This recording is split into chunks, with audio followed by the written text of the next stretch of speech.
Le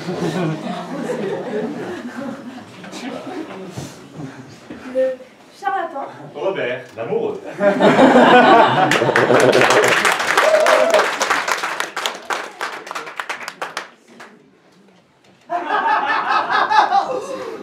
Oh, ils t'ont vraiment laissé que le minimum légal. Oh, une saisie est une saisie. Non, non, mais à ce point-là, c'est... saisissant. Non, à part ça, ça Ah va. bah moi, ça va. Ouais. Mais dis-moi, costume neuf tout de même. Costume neuf, d'autant plus. T'es déjà sur une nouvelle affaire. Et comment? On peut savoir? Non, non, non, non, pas encore. Ah, mise de fond nul, forcément. Bah, forcément, oui. Enfin, 500 €. Mes derniers. Assieds-toi. Ça va pas être facile. Moi, je suis bête. Mais dis-moi, 500 € c'est tout ce qui te reste de ton agence de voyage? C'est tout. Ça a été un forage complet. Ouais, complet. Oui. Ah bah oui, c'est plus du Louis XV. Ah, Albert, t'avais vu trop grand comme toujours. Oh. Quoi, oh? Bah, C'est quoi le circuit que t'avais organisé déjà? porte de vent, Himalaya, porte de vent. 15 jours aller-retour. Tu parles. Déjà les faire sortir par la porte devant. Oui, c'est vrai, oui. Et t'as envoyé combien de fournées là-bas à l'Himalaya? Une. Une seule? Oui, une seule, oui. Pour 15 jours, il y a 6 mois. Ils viennent de rentrer, là. Qu'est-ce qui s'est passé? Il s'est passé qu'à peine débarqué au pied du géant des neiges, le guide s'est perdu. Le guide s'est perdu? Le guide s'est perdu. Un type de là-bas. Mais il était pas de là-bas, il était de Meudon. Mais c'est un peu quand même. Rien. Mais bon, je lui avais donné un truc pour pas se perdre. Ne jamais quitter l'Himalaya des yeux. Comme les Japonais à Paris, la Tour Eiffel. Pareil. Comment pour se paumer? Alors là, va savoir. Surtout que porte de vent, Himalaya, porte de vent, 15 jours aller-retour, faut pas l'embiner. Descendre du car, un coup du mail, une caresse pour la main et hop, on rentre. Enfin, qu'est-ce que ce type a foutu pour faire une bosse de 10 km de haut quand même? Enfin, c'est comme ça, on n'y peut rien. Oh, t'as la peur quand même. Un oubli de leur part, sûrement, tu les connais. Bon, et alors dis-moi, qu'est-ce qu'ils sont devenus tes touristes? Ah, comme toujours dans ces cas-là, ils ont erré. Enfin, au début. Qu'est-ce que t'appelles au début? Les 2 premiers mois. Touristes de quoi? Racine uniquement. Ensuite, la chasse. La chasse? Oui, avec des pieux de bois durcis au feu. Quand on les a retrouvés, ils venaient d'entrer dans la période de la pierre taillée. Ils étaient en train de peindre les murs de la grotte et tout. Enfin, je te passe les détails. Retour, plainte, dommage d'intérêt, saisie. Comme d'hab. Eh oui. Ah bon. Et toi, ton affaire? Comment ça va tourner d'après ton avocat, là, maître en bière? D'après mon avocat, avec Bougitrou comme juge d'instruction, je risque 2 ans. 2 ans. 2 ans. C'est une vraie peau de vache, Bougitrou. Je suis d'autant plus con que j'y suis pour rien. Pardon? Je dis que j'y suis pour rien. Oh, Émile, faut pas pousser quand même. Quoi? Bah, le promoteur, c'est bien toi. Ouais. Les fausses factures. Ouais. Les services payés, pas rendus. Ouais. Les services rendus, pas payés. Mais c'est quand même bien toi le patron de tout ça, non? Oh non, mais je te parle pas de ça. Je te dis que j'y suis pour rien dans le fait que tout ait été découvert. Ah oui. L'enquête a démarré sur l'entreprise de terrassement. Et le reste a suivi. Et tu sais pourquoi? Parce qu'on a eu 10 jours de pluie ininterrompus. Bon, attends. Je te rappelle que mon village personnalisé, j'avais fait construire un flanc de colline, là tu vois, pour la vue. 10 jours de flotte, tout a glissé. Le sol était glaiseux. Mais à ce point-là, c'est impressionnant, tu sais, 40 villas personnalisées qui glissent en même temps. J'imagine. Pas de fondation, naturellement. Comment, pas de fondation? Ah bah. Ah bien sûr que si, toutes les maisons avaient leur cave. Ah bah alors. On les avait simplement posées dessus. Avec la pluie, les caves sont restées, les maisons sont parties. Ah bah s'il y a pire. Oui, le pire, c'est qu'en bas de la colline, j'avais transformé des anciennes carrières qui servaient de dépôt d'ordures en lac artificiel. 15 mètres de fond. Je te dis pas les premières maisons qui sont arrivées au bord du lac. Quand elles étaient poussées par les autres, hop à la baille. Ça a dû être impressionnant aussi, ça. Terrifiant, terrifiant. Celles qui avaient conservé leur parquet ont flotté normalement. J'en ai ramené quelques-unes à la godille, par la fenêtre du living. Mais alors les autres, perdus corps et bien. Bon, pas de victime. Si, une. Oh. Un retraité de la marine marchande. Il a coulé avec son bâtiment. Debout sur le toit, accroché à l'antenne de télé. On l'a vu disparaître comme ça. Quelle leçon.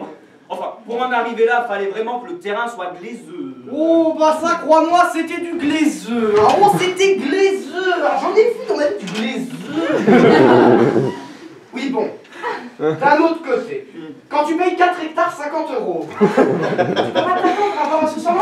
Exactement. Bon, pour en finir avec la loi des séries, je compte sur Bougitrou comme juge d'instruction. Et je peux dire que le Bougitrou, t'as intérêt à lever de bonne heure matin pour le faire rigoler. Oui, enfin, à ça décharge. Un village sous 15 mètres d'eau, y a pas de quoi se tordre non plus. Toi, c'est déprimant. Et depuis, je me sens plus le même. Je me fais des sortes de reproches de... Non, attends, non, je te dis des reproches, pas des reproches, ce serait plutôt des... Ah, t'as des aigreurs. Non. Ah si, enfin, moi en tout cas, c'est ce que j'ai à chaque fois. Oh ouais. Ah bah, tiens, quand les flics sont venus me demander à qui j'avais pu acheter la forêt de Fontainebleau pour avoir le droit de la revendre en lotissement des Hollandais, crois-moi que j'ai eu les aigreurs. D'ailleurs, avant d'exiger un avocat, j'ai exigé du bicarbonate. Non. J'ai des remords. De remords, toi. Non, Non, c'est la vision de tout ça, mes maisons en train de flotter sur l'eau glacée. Le jour, la nuit, le jour, la nuit. Ça me quitte pas, ça me quitte plus. Tu veux que je te dise? J'ai le stand, Bougitrou. Je dois le revoir juste avant le jugement et j'ai peur de reconnaître que j'étais un petit peu léger, que j'ai... Il y a même des moments où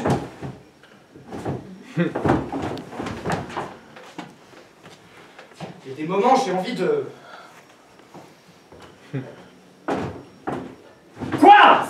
Non, si, non, j'ai envie d'avouer un peu là. Non, mais ça va pas, non? Un tout petit peu. Oui, mais je me doute bien un petit peu, mais enfin quand même. Bon, écoute, si ça peut t'aider, vas-y. Vas-y quoi? À vous. Ah non, oh non, Tiens, tiens, tiens, imagine que je suis un juge d'instruction compréhensive. Bon, écoute, comme ils sont à peu près tous maintenant, qu'est-ce que tu me dirais? Ce que je te dirais si c'était toi le juge d'instruction et parce qu'enfoiré de Bougitrou. Oui, vas-y. Bah, c'est vrai, monsieur le juge, c'est vrai, on savait que le sous-sol était glaiseux. Ah. Pas au point que le village allait glisser, mais qu'il y avait des risques en cas de forte pluie. Bah, que les tuiles étaient en carton forge, comme les murs et les trottoirs. On savait tout, monsieur le juge, on savait tout. Mais dites-moi, monsieur Flaubert, c'est pas bien ça. Oh non, c'est trop bien. Bah non. On en vendait quand même. En plan pour qu'il fasse pas trop de vent, pas trop de pluie, ni trop chaud, ni trop froid, à cause des tuyauteries. Ah bah oui, parce que là, les tuyauteries, elles allaient... Ah oui. En somme, tout était pourri dans votre village. Tout, monsieur le juge, tout. Les vis. Quoi, les vis? Vous auriez vu les vis. Pas de pas. Pas de pas. Pas de vis. Des vis lisses. Des vis lisses. Des clous, quoi. Des clous que nous, on appelait des vis. Pour que ça tienne au plafond, fallait mettre un petit scotch par en dessous pour pas que ça retombe. Non, ça va bien pour cette fois, hein. Mais n'y revenez plus. Et puis cessez de dramatiser. Les propriétaires toucheront les assurances. Ben non. Bah comment non? Ben non, le village n'était assuré que contre les incendies et les inondations.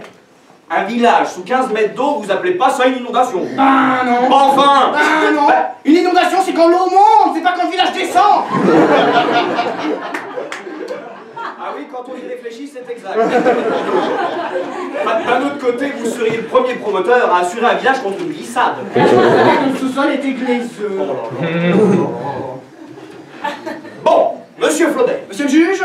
C'est bien un village écologique à prix modéré que vous deviez construire, d'après le permis délivré par les autorités compétentes. Oui, monsieur le juge. Bien, si au lieu de construire de l'écologique sur du glaiseux, à 50 € les 4 hectares, vous construisez de l'écologique mais sur du rhum, à 10 000 € le mètre carré, vous vendrez certainement vos maisons à des PDG de compagnies pétrolières, mais certainement pas à des ouvriers spécialisés, vous êtes bien de mon avis. Mais tout à fait, monsieur le juge, tout à fait. Donc, pour satisfaire votre humble clientèle, vous deviez nécessairement construire sur du glaiseux.